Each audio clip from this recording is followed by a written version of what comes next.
મહત્વનો સવાલ એ પણ થાય છે કે આઈવીએફ કેન્દ્ર પસંદ કરવાનું મહત્વ શું છે, એટલે ગુણવત્તાસભર જો સારવાર મળી શકે એ માટે કોઈ કેન્દ્ર પસંદ કરવું હોય તો તે કઈ રીતે કરી શકાય?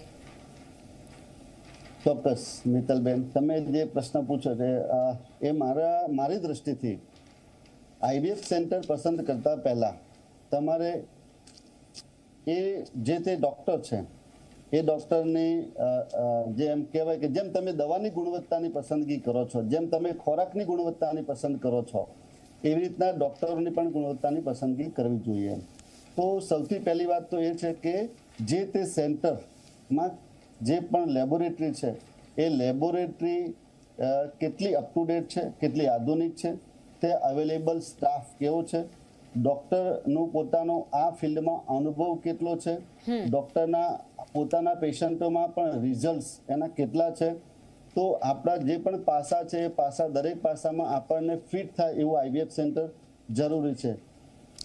બિલકુલ સર, એક મહત્વનો સવાલ એ પણ થાય છે, એક નહીં આમ તો 2-3 સવાલ હજી એ પણ થાય છે કે આઈવીએફ, એમ્બ્રિયો ટ્રાન્સપ્લાન્ટ અને ટ્રાન્સફર અને ફોલોઅપ શું છે, સાથે આ જે આઈવીએફની પ્રક્રિયા છે તેમાં કેટલો ખર્ચ થાય છે, આ થયા પછી ડોક્ટર પાસે કેટલા સમય માટે આવવું પડે, અને આ તમામ સવાલોના જવાબ જો ટૂંકમાં આપી શકો તો.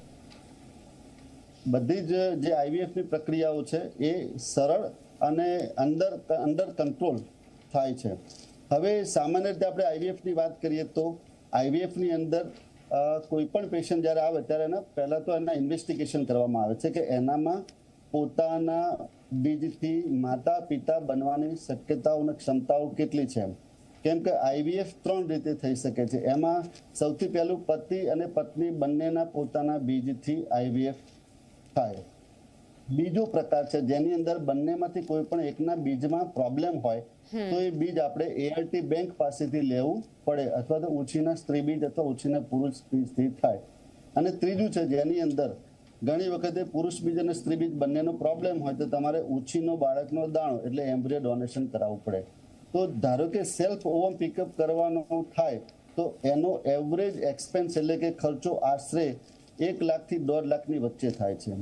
જો ઉછીના સ્ત્રી બીજ લેવાનું થાય તો એવા પ્રકારના સાયકલનો ખર્ચો આશરે 1.5 થી 2.5 લાખની આસપાસ થાય છે.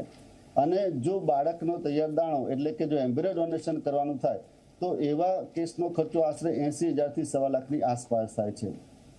આ આશરે કહેવાનો મારો ભાવાર્થ એટલો જ છે કે દર્દીના એના રિપોર્ટ્સ કેવા છે, એનો રોગ કેવો છે, એને કેટલી દવાની જરૂર પડે છે, આ બધા ઉપરથી એનો જે ખર્ચો છે એ પ્લસ માઇનસ થતો હોય છે. હવે આપણે આઈવીએફની પ્રોસિજરની જો વાત કરીએ તો આઈવીએફની પ્રોસિજરમાં 10 થી 12 દિવસ સ્ત્રીને ઇન્જેક્શન આપવામાં આવે છે.